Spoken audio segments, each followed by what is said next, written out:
I died. After a 96-hour marathon of coding and lukewarm coffee, I slumped over my keyboard and never got back up. In the last flickering second of consciousness, my only thought was that if I got next life, I was going to be a slug. No, the king of slugs. A slug so lazy it couldn't even be bothered to flip over. Then I opened my eyes. The first thing I saw was a crystal chandelier the size of a small car, its lights soft and warm.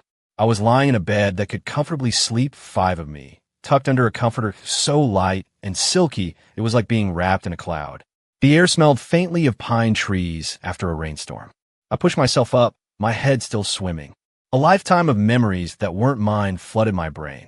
Leo Chun, 22 years old, sole heir to the Chun Corporation, one of the most powerful family dynasties in America. His parents had died in a private jet crash years ago, leaving him with a colossal business empire and a grandfather who was old but still ruled with an iron fist. And this Leo, just last night, had wrapped his McLaren around a guardrail after a few too many drinks with friends. He didn't make it. And then I arrived. I looked down at my hands.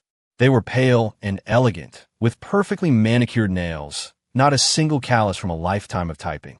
I walked over to the massive floor-to-ceiling mirror. The man staring back was handsome, with a trace of boyishness in his features. He was tall, fit, and wearing silk pajamas that probably cost more than my last car. This wasn't my own face, hollowed out by stress and takeout food. I, a 35-year-old burned-out corporate drone, had actually been reborn. And not just reborn, but reborn at the finish line I'd never even dared to dream of. The Chun Corporation. I sifted through the new memories. It was a behemoth, a titan with its claws in real estate, tech, finance, and entertainment. I couldn't find a specific number for its net worth, just a vague, overwhelming concept. National Treasury level rich. And I was the only heir. My heart started to pound in my chest. Not from excitement, from a kind of pure, unadulterated ecstasy. Power? Money? A life of gilded excess? No. All I could think of was one beautiful, glorious phrase. Checking out. I'd had enough of the grind in my last life. I'd worked myself to death for a paltry bonus and the carrot of a promotion that was always just out of reach. This time, sitting on a mountain of gold, my life had only one goal. To enjoy it. To savor every lazy, do-nothing moment. To feel every pore in my body breathe free. To hell with the business empire. To hell with being the heir. I just wanted to be a useless, happy bum. Mr. Chin, you're awake? A calm, steady female voice came from the doorway. I turned. A woman in a tailored black pantsuit and gold-rimmed glasses was entering the room. She looked to be in her late 20s, poised and professional, holding a tablet. Memory supplied her name, Ava Lynn. My grandfather had assigned her to me as my chief of staff, personal assistant, and bodyguard. A Harvard MBA who spoke 8 languages and could probably take out a dozen men in a fight. The perfect aide. Yeah, I grunted, letting myself fall back into the pillowy mattress, reveling in the feeling of being completely supported. Your grandfather would like to see you in his study as soon as you're ready, Ava said, her voice flat. Not going. I buried my face in a pillow, my voice muffled. Tell him I'm not feeling well. I need a rest, and I don't want to be disturbed by anyone. Ava seemed to pause for a second. On her tablet, I knew, was my schedule for the day, 9 a.m., executive board meeting to discuss the risk assessment for the Southbridge Semiconductor project. 11 a.m., lunch with my fiancée, Isabel Vance. 3 p.m., polo lesson. 7 p.m., attend the Richardson family's charity gala. It was packed tighter than my schedule as a wage slave. Just looking at the list made me tired. Ava adjusted her glasses, a flicker of surprise behind the lenses. She'd been with the original Leo for 2 years. While the kid had been a screw-up, he'd always been too terrified of his grandfather to disobey a direct summons. What was different today? Did the crash scramble his brains? Of course, she had no idea the software had been updated. A soul that had already been beaten down by the corporate world and had literally died from it has a natural immunity to authority. Sir, today's board meeting is critical. The Croft family is also bidding on that project. Croft? Which Croft? I asked idly. Apex Dynamics, she explained dutifully. They've been our main competitor for years. Julian Croft has been trying to get his hands on this deal for months. Julian Croft. The name made me sit up. Not because I suddenly cared about business competition, but because, in the faint memories of my 35 years in another life, that name was legendary. About 10 years from now, a business prodigy named Julian Croft would consolidate several of the country's biggest tech firms, creating an unprecedented tech empire. He'd become the new richest man in America, Times Person of the Year. And the crucial first step in his meteoric rise, as far as my hazy memory could recall, was acquiring a semiconductor project that everyone else had written off for next to nothing. Could it be this one? Seeing me sit up, Ava must have thought I'd come to my senses. Her eyes held a glimmer of there's hope for him, yet relief. Have you reconsidered, sir? The car is ready. Oh, I'd reconsidered, all right. I'd reconsidered how to best achieve my goal of doing absolutely nothing. If a workaholic shark like Julian Croft got his hands on this project, he'd start his ascent. He'd disrupt the entire industry. As his earliest rivals, the Chen Corporation would be his primary target. If that happened, forget about my life of leisure. My grandfather would personally drag me out of bed and throw me onto the battlefield to fight him. No, absolutely not. For the sake of my future as a professional couch potato, I had to crush any and all threats to my peace and quiet before they even started. I looked at Ava, my voice more serious than it had ever been. Ava. Yes, sir. She stood a little straighter. Right now, I want you to go and tell my grandfather, everyone on the board. I paused for dramatic effect, then adopted the most spoiled, brain-dead tone I could manage, that the Chun family is out. We're not investing in the Southbridge project. Whoever wants that piece of garbage can have it. Ava's professional mask froze. Her mouth opened slightly, as if to protest, but then she saw the look on my face. A perfect, I'm a spoiled rich kid, and there's nothing you can do about it smirk, and she swallowed her words. She probably thought the crash had given me severe brain damage. Perfect. A competent, brilliant heir can't coast. But a universally acknowledged, irredeemable screw-up? He absolutely can. My mission was to cement my reputation as that screw-up. Also, I added, cancel my lunch today. Tell Ms. Vince I'm busy. Refund the polo lessons. And the gala tonight? Forget it. My only appointment today is with my bed. Got it. Ava's lips pressed into a thin, tight line. After a few seconds of silence, she finally dipped her head. Yes, sir. She turned and left, her footsteps seeming just a little heavier than before. I could imagine her despair for the future of the Chun Corporation. Me? I snuggled back under the covers without a shred of guilt. The world was quiet again. Go get you, Julia. I'm handing you the opportunity of a lifetime. I hope you take it, get busy becoming the richest man in the world, and stay the hell out of my way. Content. I closed my eyes. I slept until the sun was high in the sky. Golden light streamed through the panoramic windows, painting a warm patch on the plush carpet. I stretched, feeling every cell in my body unwind. This was the life. Mr. Chun, you're awake. Ava's voice came from the door, right on cue. Today, though, it held a strange, complicated note I couldn't quite place. She wheeled in a cart laden with a beautiful brunch. Yeah, I said, sitting up and taking a sip of water. What's up? A few items to report, she said, arranging the silverware. First, regarding the Southbridge project, the board received your directive. And? What did they say?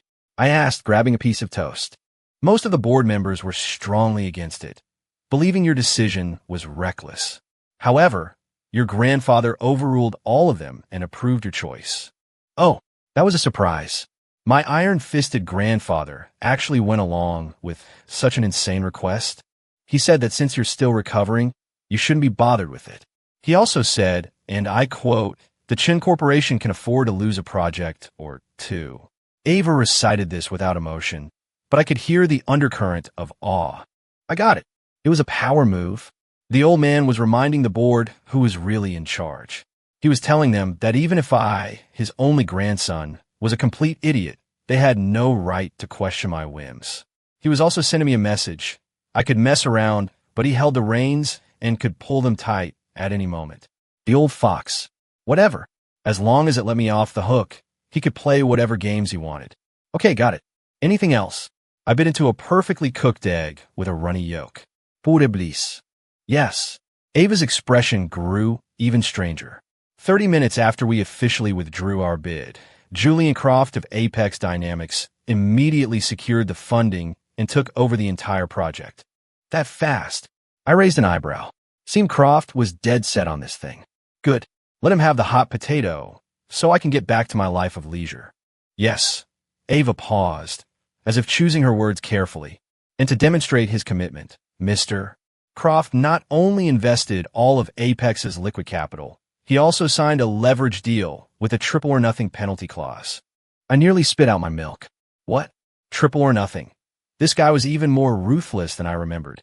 He was betting his entire company, plus its profits for the next several years, on this one deal. Not my problem. If he wins, he becomes a titan. If he loses, he could take a flying leap off a bridge. As long as he leaves me alone. I wiped my mouth and calmly continued eating. Ava watched my nonchalant reaction, the complexity in her eyes deepening. She probably thought I was too stupid to even realize what a golden opportunity I'd thrown away and handed directly to my biggest rival. One last thing, sir, Ava said, taking a deep breath. Regarding your lunch with Ms. Vance, after I relayed your message, she informed me that she will be coming here to visit you personally at 3 o'clock. What for? I frowned. I told you I was busy. Ms. Vance said she has something of critical importance to discuss with you in person. I felt a wave of annoyance. Isabel Vance, heiress to the Vance fortune and my fiancée, in name at least. A classic dynastic merger. In my memories, she was the archetypal ice queen, arrogant, cold, with nothing but business and profit in her eyes. The original Leo was like a scolded puppy in her presence. I had no desire to deal with a woman like that. Tell her I'm taking a nap this afternoon. Tell her not to come, I said, waving my hand dismissively. The corner of Ava's mouth twitched. She seemed to be fighting to maintain her composure. Sir, the Vance and Chun families have deep strategic partnerships. For you to refuse a personal visit from Miss Vance would be a considerable breach of protocol. Protocol? I laughed. I am the protocol. I needed everyone to understand that I was an unpredictable, unreasonable jackass. That way, they'd stop coming to me with their problems. Ava fell silent. After a long moment, she finally murmured, Yes, sir. I understand. Watching her retreat, I let out a satisfied burp. Problem solved. Now, to enjoy a perfect, completely unproductive afternoon. After brunch, I picked out the most comfortable set of lounge pants and a hoodie from the walk-in closet, then parked myself on the plush sofa in the home theater, ready to finally finish a classic movie I never had time for in my last life. At 3 o'clock sharp, however, the doorbell chimed. Ava's voice came through the intercom. Sir, Ms. Vance has arrived. My brow furrowed. I thought I said I wasn't seeing anyone. She says if you don't see her, she will wait at the gate until you do, Ava replied, a hint of helplessness in her tone. I clicked my tongue. This woman was persistent. It wasn't that I was afraid of her. I just couldn't be bothered. Talking to a woman who thought only in terms of assets and liabilities was more exhausting than a board meeting. Let her wait, I said, pressing play on the movie. I enjoyed every minute of the 2-hour film. When the credits rolled, I stretched and called out to the intercom. Is she gone yet? No, sir. Ms. Vance is still at the gate. I had to admire her stubbornness. Fine. I'd see her, set the record straight, and tell her to leave me alone for good. I ambled to the front door and glanced at the security monitor. Isabel Vance stood ramrod straight outside the gate, dressed in a pristine white Chanel suit, looking like a lone silver birch in a snowstorm. The afternoon sun was strong, and tiny beads of sweat dotted her forehead, but her expression was as cold and unyielding as ever. I buzzed the gate open. Isabel strode into the living room, her heels clicking sharply on the marble floor. Her own assistant trailed behind her, carrying an elegant gift box. Her eyes swept over my hoodie and sweatpants, and her brow twitched in disapproval. Leo, is this how you treat your fiancé? Her voice was like ice, devoid of any warmth. What did you want? The red carpet. I yawned. Say what you have to say. How about a nap to get back to? Isabel's face darkened instantly. Her assistant audibly gasped. She'd probably never seen anyone speak to her boss that way. You. Isabel was clearly thrown off balance. She took a deep breath, visibly reining in her anger. I'm here to talk about the Southbridge project.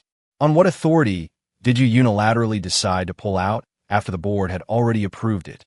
Because I felt like it. Is that a problem? I shifted into a more comfortable slouch on the sofa. I just didn't like the look of the place. You didn't like the look of it? She let out a short, incredulous laugh. Leo, do you have any idea how important that project was to the Chin Corporation? It was the key to our semiconductor strategy for the next decade. And you just gift-wrapped it and handed it to Julian Croft. You're arming the enemy. Oh, I nodded. Well, that's good then. Means I'm contributing to a healthy, competitive market. Isabel's chest rose and fell rapidly. She had probably never encountered someone so utterly immune to reason. I'm here to inform you, she said, forcing the words through her teeth, that I have already convinced my father. The Vance family will provide the capital to help you take the project back from Croft.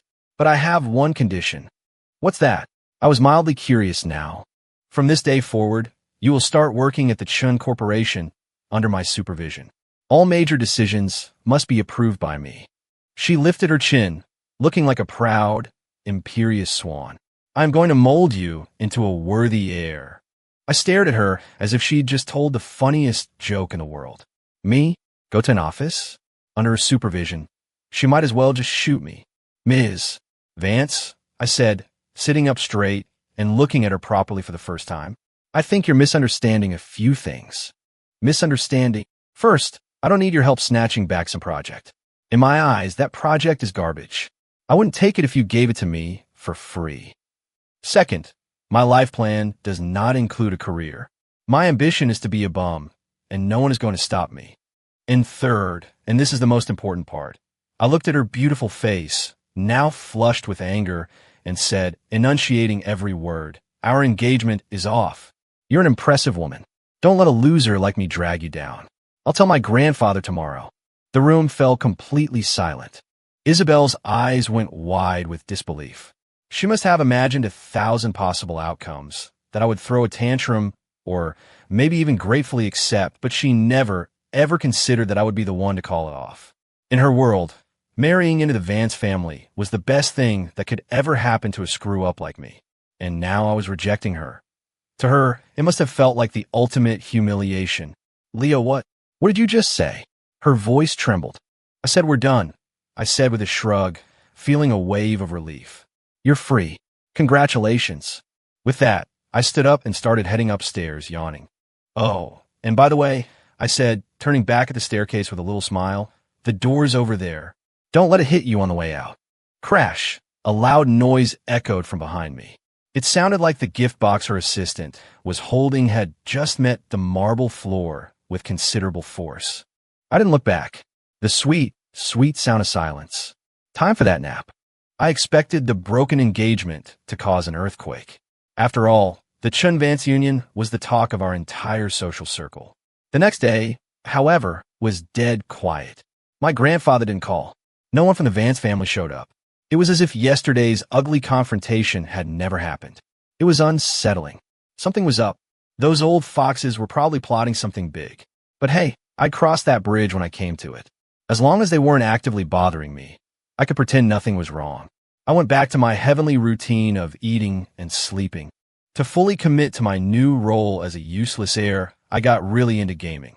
Specifically, a massive open-world RPG I'd always dreamed of playing in my old life, but never had the time for.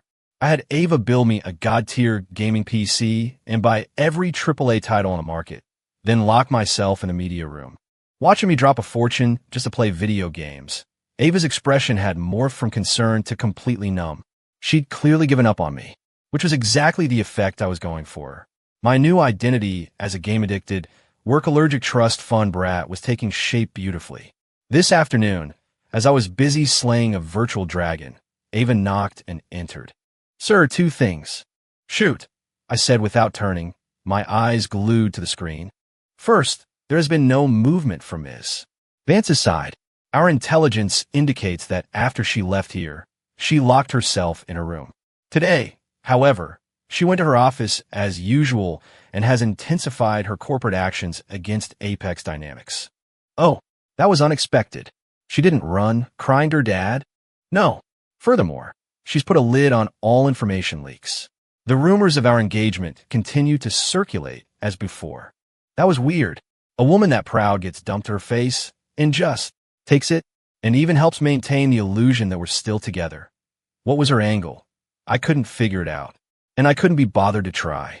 As long as she wasn't bothering me, she could do whatever she wanted. What's the second thing? I asked. The second thing? Ava's tone shifted, becoming strange. It's about the Southbridge semiconductor project you passed on. There's been a development. My hand slipped on the controller. The dragon swatted my character across the screen. What kind of development? I frowned. That shouldn't be possible. According to my memories, that project was Croft's golden ticket. Had my rebirth caused some kind of butterfly effect? During the initial geological survey, they unearthed an ancient burial ground. A burial ground? I froze. Yes. Preliminary analysis suggests it's a major, previously undiscovered Native American tribal site of immense historical significance. Federal authorities have already taken over, declared it a national landmark, and cordoned it off. They won't be able to build a factory there. They won't be able to move a single blade of grass on that land for the next decade. Holy crap. My mind went blank. What was this? I was just trying to pass a problem off to Julian Croft. I didn't know it came with a free archaeological disaster. So, what about Croft? I asked, my voice weak. To secure the project, Apex Dynamics invested all of its liquid capital and signed that triple leverage deal. Now the project is dead, and their capital chain has been severed overnight. When the market opened this morning, Apex stock fell off a cliff. It's already lost billions in value. Banks and investors are calling in their debts. If he can't raise the capital in the next 3 days, Apex Dynamics will likely have to file for bankruptcy. Ava's tone was perfectly level, but I could hear the cataclysm she was describing. A multi-billion-dollar empire, about to be wiped out because of a forgotten cemetery. And the person who caused it all was me. I had personally handed Julian Croft this catastrophe. I stared blankly at the game over text on my screen, speechless. I just wanted to coast. I wasn't trying to murder the guy's career. Was Julian Croft, the future titan of industry, really going to be crushed by my lazy attempt to avoid responsibility? Sir, Ava asked tentatively, seeing my stunned silence. In her eyes, behind the numbness, was something new, something I couldn't quite decipher. Was it awe, or was it fear? She must think I knew, that I was aware of the burial ground all along, and that I had orchestrated this entire elaborate trap, that I'd used one simple, idiotic decision to annihilate my biggest competitor without lifting a finger. That beneath my spoiled brat disguise was a ruthless, calculating business genius. A perfect image of a Machiavellian mastermind, constructed entirely inside her head. I swear to God, I just didn't want to be bothered. Ahem. I cleared my throat, trying to sound as mysterious and profound as possible. I see. Any news from Croft himself? He's in the lobby of our headquarters, Ava said, her expression growing even more bizarre. He's asking to see you. See me? Why? My stomach dropped. He said, he knows when he's been beaten, and he wants to ask you, face to face, how you knew the land was compromised. This was a disaster. How was I supposed to know? Was I supposed to tell him I was psychic? No meeting, I said decisively. Tell him I'm busy playing a video game. I don't have time. But sir, he's been waiting in the lobby for 3 hours. The media has arrived. The entrance to the building is swarming with reporters. My headache was back. This Croft guy was something else. Instead of running and hiding after such a crushing defeat, he shows up asking for a postmortem. What was I going to do? I looked at Ava's eyes, which seemed to see right through me, and suddenly had an idea. A brilliant idea. Ava, I said, standing up and clapping her on the shoulder with a look that said, I have faith in you. You handle it. Me? She blinked. Yes, you, I nodded. Go down there and tell Croft. Tell him I've never liked him, and I've been waiting for a chance to take him down for a long time. This was just a little lesson. Tell him to watch his step in the future and stop trying to compete with me. I would create the persona of an arrogant, petty, vindictive heir. It would explain why I targeted him and would completely sidestep the impossible question of how I knew about the site. I was a genius. Ava stared at me for a long, silent moment. The awe and fear in her eyes slowly morphed into something else. A zealous fire. Yes, zeal. She had clearly interpreted my instructions as, go, as the victor and grind our defeated enemy into the dust. Tell him that the chasm between us is one he can never hope to cross. Make him despair, so that he never dares to challenge us again. Yes, sir. Ava's back was ramrod straight, her eyes shining with a terrifying light. Understand completely. She spun on her heel and marched out of the room with a firm, determined stride. Watching her go, I had a strange feeling that something had just gone horribly wrong. Whatever. Not my problem anymore. I put my headset back on and returned to my dragon slaying. Ava was nothing if not efficient. She was back in less than half an hour. Sir, it's been handled, she reported from behind me, her voice laced with excitement. Oh, Croft left, I asked, dodging a fiery attack in the game. He left, Ava confirmed. I relayed your message to him, verbatim. What was his reaction? After he heard what you said, his face went completely pale. Then he turned, faced the main entrance of our building, and gave a deep, formal bow before walking away, looking utterly broken. A bow. My thumb slipped, and the dragon nearly flattened me. Why did he bow? He said he was completely and thoroughly outplayed. He also said to thank you for the lesson, and that he would take this experience to heart and do some serious soul-searching. Was this Croft guy sane? I humiliate him like that, and he thanks me? What lesson did I teach him? How to go bankrupt? I had a sinking feeling that when Ava relayed my message, she might have added some of her own interpretation. What about the reporters? I asked. They've dispersed, Ava said, a faint smile playing on her lips. I told them that the Chun Corporation and Apex Dynamics had simply engaged in a round of normal business competition, and that missed her. Croft's visit was a personal one to exchange ideas and learn from you. I stressed that we are all working toward the betterment of the industry. I nearly coughed up a lung. Exchange ideas? Learn from me. What would people think when they heard that? The image of a strategic genius who could bankrupt a rival with a flick of his wrist and then magnanimously offer him words of wisdom. That's what they'd think. My useless slacker persona. All my hard work, playing the role of the idiot heir, was just destroyed by that one little press statement. I whipped around in my chair, glaring at her. Who told you to say that? Ava was startled by my sudden anger, but recovered quickly, bowing slightly. Sir, I believe it was the optimal public relations strategy to maximize both your personal reputation and the corporate image of the Chun Corporation. I stared at her face, which was practically screaming, I did a great job, praise me, and felt a knot of frustration tighten in my chest. What could I say? Could I tell her that my only goal in life was to be seen as a worthless bum and that she was ruining everything? No, I couldn't. In her eyes, I was already a master manipulator. If I told her I just wanted to be a slacker, she'd think it was another test, another layer in our game of 4D chess. This was exhausting. I waved a tired hand. Fine, just get out. Let me play my game. Yes, sir. Ava left, her steps light and bouncy. I stared at my own weary reflection in the dark screen. Why was doing nothing so damn hard? The next few days I was on edge. I was terrified my grandfather would summon me, congratulate me on a job well done, and then dump a mountain of corporate paperwork on my desk. Or that Isabel would show up again, look at me with those "I knew you weren't an idiot" eyes, and restart her errand training program. But nothing happened. Not a word from my grandfather. No sign of Isabel. It was as if the entire world had forgotten about me. This was exactly what I had always wanted, but it felt wrong. Too quiet. One day, after finally beating a game, I felt a little stir-crazy and had Ava drive me out for a spin. I sat in the back, watching the city streak past. Ava, everything quiet at the office? I asked casually. All operations normal, sir, she said, her eyes on the road. Right? I nodded. And, whatever happened with Apex Dynamics?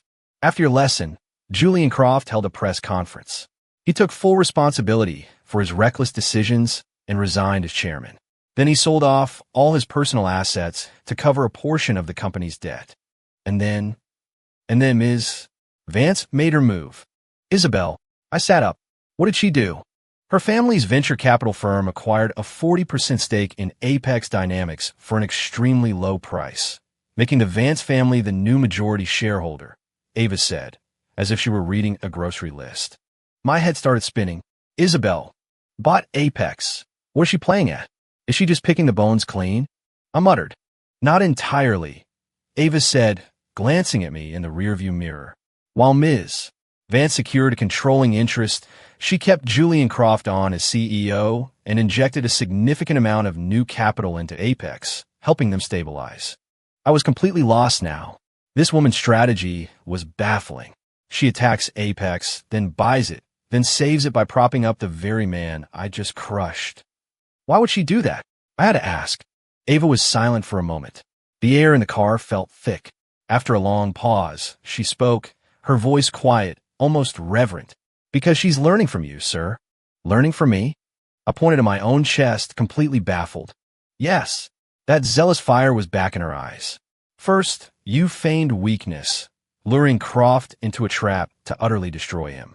Then, you used me as your mouthpiece to deliver a wake-up call, forcing him to learn from his failure. That is the way of the conqueror, to subdue your enemy without a fight. And Ms. Vance, she saw your master plan. She moved in on his moment of weakness, seizing control of Apex, but kept Croft in place, giving him a second chance. That is the way of the monarch, to rule with both strength and mercy. You and Ms. Vance, the conqueror and the monarch, working in perfect harmony. On the surface, it looked like you were simply crushing a rival. But in reality, you were taming a wild tiger and turning him into the most loyal hound in our future empire. From this day forward, Julian Croft is now the sharpest knife in your and Ms. Vance's hand. Ava's voice was soft, but every word hit my brain like a sledgehammer. When did I come up with a plan that elaborate? How come I didn't know about it? I stared out the window, feeling like the world had gone insane. I just wanted Julian Croft to leave me alone. Isabel was probably just trying to get back at me while making a tidy profit. And Ava had clearly been reading too many political thrillers. Her ability to invent conspiracies had reached a new level.